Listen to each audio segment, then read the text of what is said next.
Well, slamming the brakes on street takeovers. A proposed law in Indiana would make it easier for police to remove cars from the street permanently.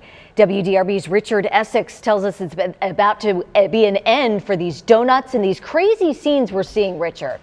Two Indiana lawmakers are taking a page from LMPD. Right here, Louisville police are allowed to seize the car, but then they're not allowed to just hold it in impound for a couple weeks. In Indiana, this law would go a little bit further. They're allowed to seize the car and then sell it.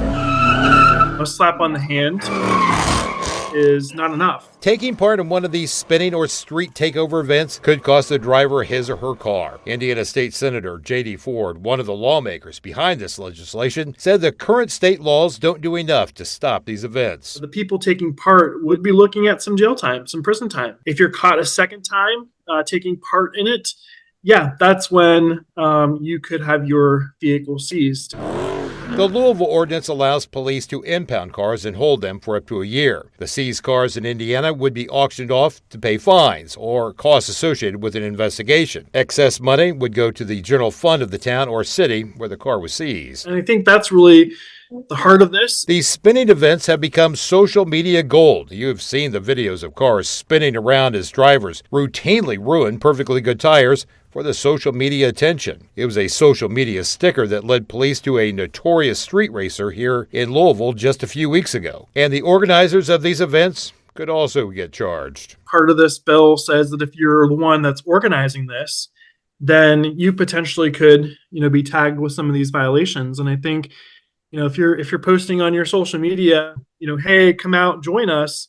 And if people don't think that the law enforcement officials aren't looking, they are. If this becomes law, street takeover drivers could face a felony if a passenger or bystander is injured.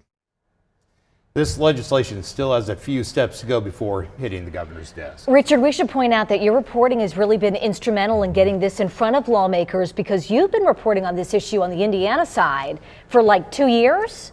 Right about 2020, when this became a thing on social media, is when we started covering it when I was up in Indianapolis. And we came down here to Louisville and did a story on the Louisville ordinance, right. Took it back to Indianapolis and said, hey, how come you guys aren't doing it this way?